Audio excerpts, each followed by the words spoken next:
الحمد لله رب العالمين والصلاة والسلام على من لا نبي بعده أما بعد فأعوذ بالله من الشيطان الرجيم بسم الله الرحمن الرحيم وقالوا اتخذ الله ولدا سبحانه بل له ما في السماوات والأرض كل له قانتون بديع السماوات والأرض وإذا قضى أمرا فإنما يقول له كن فيكون صدق الله العظيم۔ نہایت قابل قدر مسلمان بھائیوں اور بزرگوں، آپ حضرات کے سامنے یہ سورہ بقرہ پہلا پارہ، اس کی آیت نمبر 116 اور 117 تلاوت کی ہیں۔ رب العالمین سے دعا ہے کہ اللہ تعالیٰ ان آیات کا صحیح مطلب سمجھانے کی توفیق عطا فرمائے، اور رب العالمین ہم سب مسلمانوں کو صحیح معنوں میں دین اسلام کی سمجھ اور اس کے مطابق زندگی بسر کرنے کی توفیق عطا فرمائے۔ یہاں سے یہ چوتھا شکوہ ہے کہ شان نزول میں اس کے تفسیر مظہری میں ہے کہ مدینہ منورہ کے اندر یہودی جو تھے، جوز، وہ حضرت عزیر علیہ السلام کے بارے میں کہتے کہ وہ اللہ کے بیٹے ہیں، اور نجران کے عیسائی جو تھے وہ کہا کرتے تھے کہ عیسیٰ علیہ السلام یہ خدا کے بیٹے ہیں، اور مشرکین عرب جو تھے وہ کہنے لگے کہ فرشتے جو ہیں یہ اللہ کی بیٹیاں ہیں، فرشتے اللہ کی بیٹیاں ہیں۔ اور بعض مفسرین نے یہ بھی لکھا ہے کہ یہ یہودی اور عیسائی جو نجران کا وفد جناب نبی کریم صلی اللہ علیہ وسلم کی خدمت عالیہ میں آیا تھا، تو وہاں پر یہ یہودی اور عیسائی آپس میں لڑ پڑے تھے اس بات پر، تو اسی کے موقع پر یہ آیتیں نازل ہوئیں۔ تو رب العالمین نے فرمایا وَقَالُوا اتَّخَذَ اللَّهُ وَلَدًا، یہ کہتے ہیں کہ اللہ رکھتا ہے، کہ اللہ نے بنا لیا ولدا، بیٹے، اولاد۔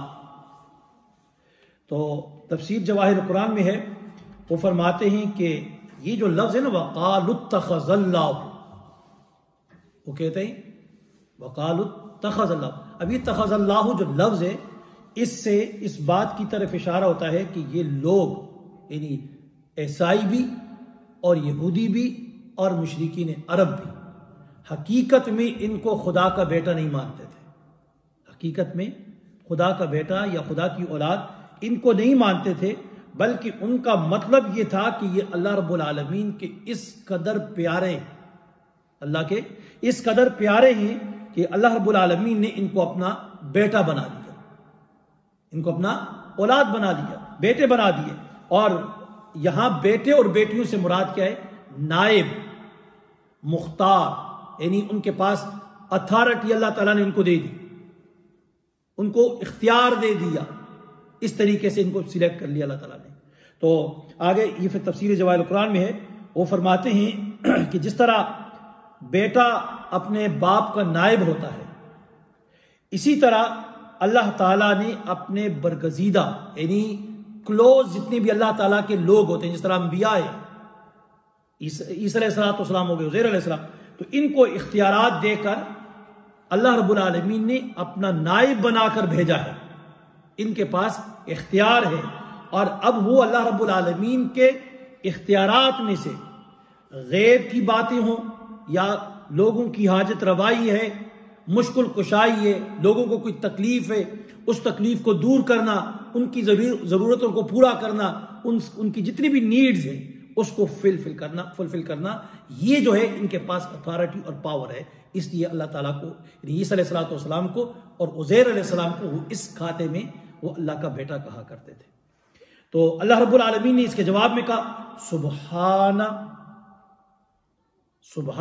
اللہ، کیسی بات کر رہے ہیں؟ سبحانہ کا معنی کیا ہے؟ سبحان اللہ، کیسی بات کر رہے ہیں؟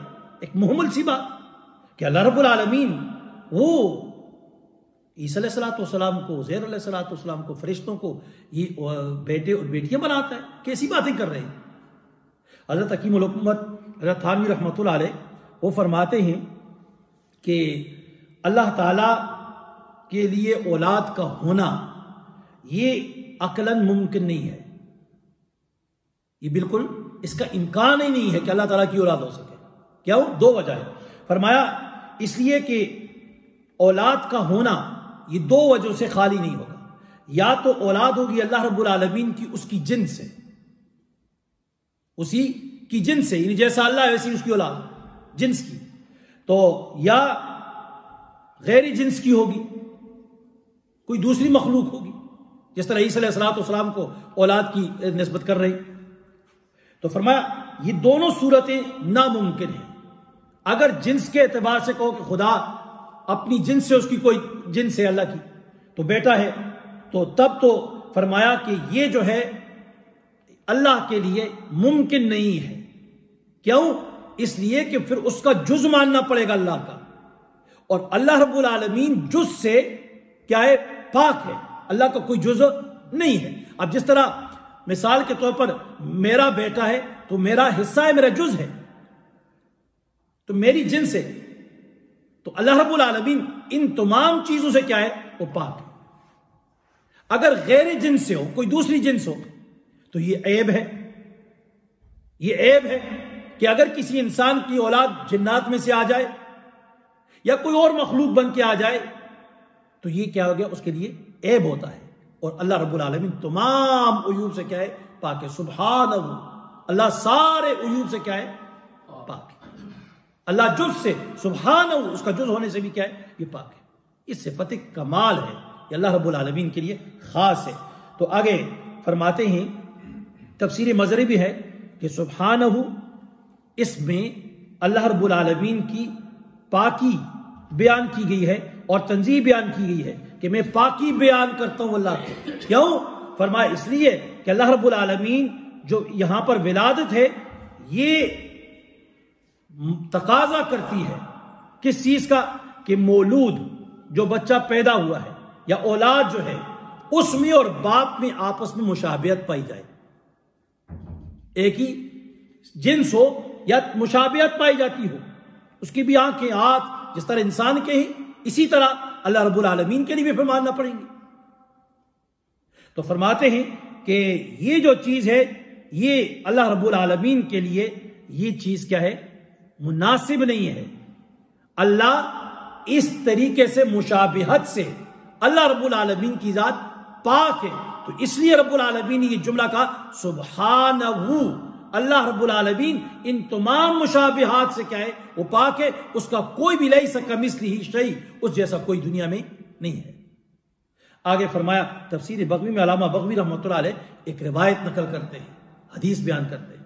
فرمایا کہ جناب نبی کریم علیہ الصلوۃ والسلام نے فرمایا کہ اللہ رب العالمین فرماتے ہیں، اس کو حدیث قدسی کہا جاتا ہے۔ حدیث قدسی جس کو جناب نبی کریم علیہ الصلوۃ والسلام اللہ سے حدیث کو بیان کرتے ہو کہ اللہ کہتا ہے، اللہ فرماتے ہیں، اس کو کیا کہا جاتا ہے؟ حدیث قدسی کہا جاتا ہے۔ تو فرمایا اس میں حدیث قدسی میں ہے، فرمایا کذبنی ابن آدم، ابن آدم نے میری تکذیب کی، مجھے جھٹلایا، مجھے ریجیکٹ کر دیا، اللہ تعالیٰ کہتا ہے۔ تو فرمایا کیسے؟ وَلَمْ يَكُنْ لَهُ ذَلِكَ، اور یہ اس کے لیے مناسب نہیں ہے کہ وہ مجھے جھٹلائے، مجھے ریجیکٹ کر دے۔ فرمایا کہ اس نے میری تکذیب کر دی، یہ اس کے لیے مناسب ہے۔ اور فرمایا وَشَتَمَنِي، اس نے مجھے برا بلا کہا، مجھے برا بلا کہا۔ وَلَمْ يَكُنْ ذَلِكَ لَهُ، اور یہ اس کے لیے مناسب نہیں۔ وَلَمْ يَكُنْ لَهُ ذَلِكَ، یہ اس کے لیے مناسب نہیں تھا کہ ایسی مجھے برا بلا کہتا۔ تو فرمایا تکذیب کے بارے میں فرمایا فَأَمَّا تَكْذِيبُهُ، اس کی تکذیب کیا ہے؟ یہ آیا کہ مجھے تکذیب کیسی کی؟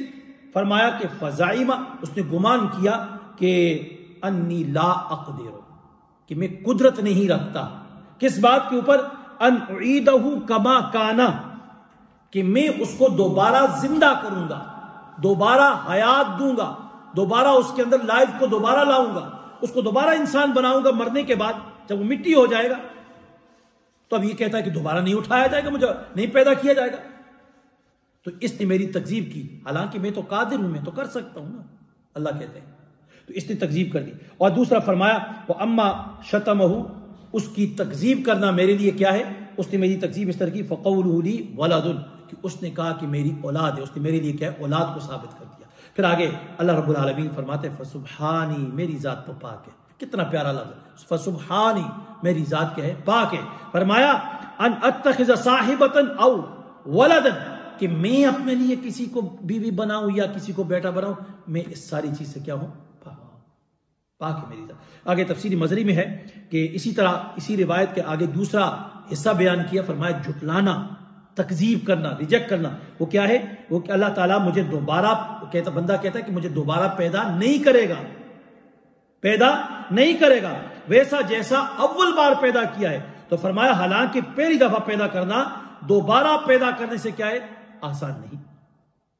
پہلی مرتبہ مشکل ہوتا ہے، اور جب ایک دفعہ چیز تیار ہو گئی، مارکیٹ میں آ گئی، اس کو پھر کیا ہے دوبارہ بنانے میں. یہ مائک پہلی مرتبہ بنانا مشکل تھا، جب ایک دفعہ بنا دیا، ایجاد ہو گیا، تو اب اس کو کون اس کا؟ فرمایا ایک تو یہ. پھر فرمایا اور سب و شتم جو ہے برا بلا کہنا اللہ تعالیٰ کے لیے، یہ کہنا کہ اللہ تعالیٰ بچوں والا ہے، اولاد والا ہے. عیسیٰ علیہ السلام اس کا بیٹا، عزیر علیہ السلام اس کا بیٹا، فرشتے یہ اس کی بیٹیاں. اب یہ تو فرمایا حالانکہ اللہ رب العالمین فرماتے حالانکہ میں احد ہوں، صمد ہوں، میں اکیلا ہوں، بے نیاز ہوں، نہ میں نے کسی کو جنا ہے اور نہ مجھ سے کوئی جنا گیا ہے، کوئی جنا نہیں گیا، اور نہ میرے کوئی برابری کا کوئی ہے، میرا ہمسر بھی کوئی نہیں ہے. تو آگے پھر اللہ تعالیٰ نے جواب دیا. اب اس کے بعد بل لہو ما فی السماوات والارض، بلکہ اللہ ہی کے لیے جو کچھ زمین اور آسمانوں میں. اب یہاں سے اللہ رب العالمین تھانوی رحمۃ اللہ علیہ فرماتے ہیں کہ یہاں سے اللہ تعالیٰ کی جو صفات کمال ہے، صفات کمال ہیں کہ صرف اللہ رب العالمین کے ساتھ جو صفت خاص ہے کہ اس کا اولاد کا نہ ہونا، کہ اولاد کا نہ ہونا، یہ والی جو صفت ہے یہ صرف کس کے لیے؟ اللہ کے لیے. تو فرمایا اب اس کے اوپر دلیل دی جاتی ہے کہ اللہ تعالیٰ تو اولاد سے پاک ہے، اس کو ضرورت ہی نہیں ہے. اس کے اوپر دلیل کیا ہے؟ فرمایا بل لہو ما فی السماوات والارض، کہ زمین اور آسمان کی ہر چیز جتنی بھی مخلوق ہے وہ ساری کی ساری اللہ تعالیٰ ہی کے لیے. اللہ تعالیٰ ہی کے لیے کیا مطلب؟ کہ اللہ کی مملوک ہے، اس کی ملکیت ہے، اس کی پراپرٹی ہے، اس کی پراپرٹی ہے. تو اس کی مخلوق ہے، چاہے وہ انبیاء ہوں، فرشتے ہوں، اور اللہ کے نیک بندے ہوں، جو بھی چیز ہے وہ ساری کی ساری اللہ کی مخلوق ہے اور اللہ کی مملوک ہے. جب اللہ کی مملوک ہے تو پھر اللہ رب العالمین کو کسی بیٹے کی ضرورت کیا ہے؟ بیٹا تو اس کو ضرورت ہوتی ہے کہ جس کا یعنی جو کسی کا محتاج ہو، نیڈی ہو، ہیلپ لیس ہو، اس کو اپنے بیٹے کی ضرورت ہو، سن کی ضرورت ہوتی ہے. یا وہ فانی ہو، ختم ہونے والا ہے، اب میں مر گیا جاؤں گا تو پیچھے میرا بیٹا ہونا چاہیے جو میری جائیداد اور جاگیر کا مالک ہو، نائب ہو میرا. تو مجھے ضرورت ہے، میں فانی ہوں، میں محتاج ہوں، میں بوڑھا ہو جاؤں، میری ہیلپ کے لیے کوئی آ جائے، میرا ہاتھ پکڑ کے کوئی مجھے لے جائے ہیلپ کی. تو اللہ رب العالمین جو ہے فرمایا بل لہو ما فی السماوات والارض، بلکہ اللہ رب العالمین ہی کے لیے زمین اور آسمان کے اندر ہر چیز. تو ساری چیزوں کا مالک ہوا ہے، نہ وہ فانی ہے اور نہ وہ کسی کا محتاج ہے. بلکہ فرمایا کل لہو قانتون، کل لہو قانتون، ہر چیز جو ہے اسی کی تابعدار ہے. قنوت کہتے ہیں اصل میں کسی چیز کا قائم ہونا، کھڑا ہونا، قیام کو کہتے ہیں. اور جس طرح حدیث میں آتا ہے، تفسیر مظری میں ہے، وہ فرمایا انہوں نے کہ نبی اکرم صلی اللہ علیہ وسلم فرماتے ہیں کہ افضل نماز وہ ہے، افضل نماز وہ ہے جس میں لمبا قنوت ہو، لمبا طویل قنوت ہو. قنوت کا معنی قیام، کھڑا ہونا، جس میں زیادہ دیر کھڑا رہے انسان اللہ کے سامنے. یہ سب سے بہترین نماز ہے، سب سے بہترین نماز ہے. تو چنانچہ امام احمد رحمۃ اللہ علیہ کے حوالے سے فرماتے ہیں کہ رسول اکرم صلی اللہ علیہ وسلم فرمایا کہ قرآن کریم میں، اب قرآن کریم میں بہت سی جگہوں میں قنوت کا لفظ استعمال ہوا ہے، تو فرماتے ہیں قرآن کریم میں بہت ساری جگہوں میں یہ لفظ قنوت جو استعمال ہوا ہے، تو یہ اس سے مراد کیا ہے؟ اس سے مراد طاعت ہے، اطاعت، اوبیڈینس، تابعداری ہے، اس سے اوبیڈینس مراد ہے. تو فرمایا اب آگے جواہر قرآن میں ہے، تو آیت کا مطلب کیا ہوا آیت کا مطلب یہ ہوا کہ زمین اور آسمان کی ساری مخلوق، جن میں حضرت عزیر علیہ السلام، حضرت عیسیٰ علیہ السلام، فرشتے، یہ سارے شامل ہیں، یہ سارے کے سارے اللہ تعالیٰ کے فرمانبردار اور مطیع ہیں. اس کے سامنے یہ اپنی کیا ہے، ایک آنکھ بھی نہیں ہلا سکتے.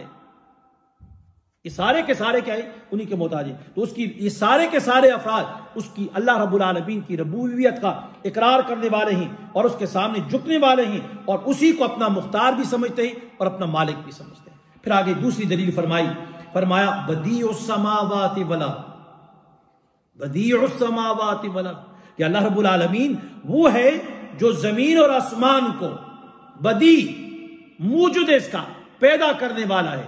کس کا؟ زمین اور آسمان کا. فرمایا وَإِذَا قَضَى، یعنی زمین اور آسمان کو پیدا کرنے والا ہے بغیر کسی کی مدد کے، اور اول مرتبہ پیدا کرنے والا ہے جس کی پہلے کوئی مثال نہیں ہے.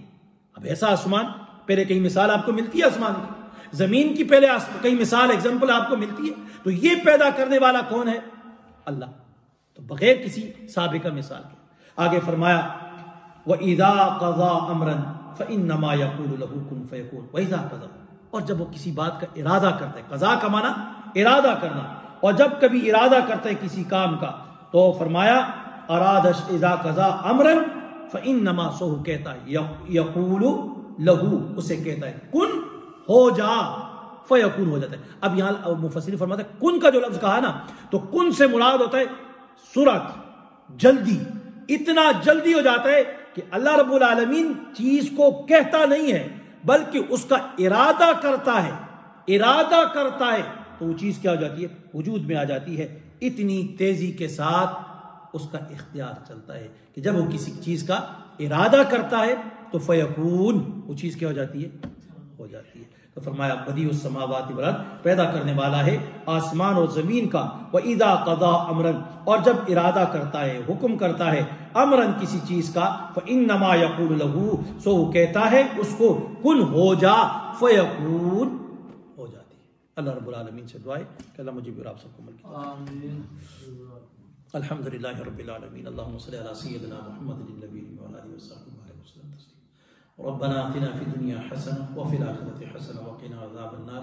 اللهم أعنا على ذكرك وشكرك وحسن عبادتك. ربنا هب لنا من أزواجنا وذرياتنا قرة أعين واجعلنا للمتقين إماما. پروردگار عالم جو کہا جو سنایا ہم سب کو عمل کی توفیق عطا فرما دے، خاتمہ بالخیر نصیب فرما دے، ہر قسم کی برائی سے بچا دے، ہر قسم کے شر و فتن سے محفوظ فرما دے. صلی اللہ تعالیٰ علی خیر خلق محمد و آلہ وصحبہ.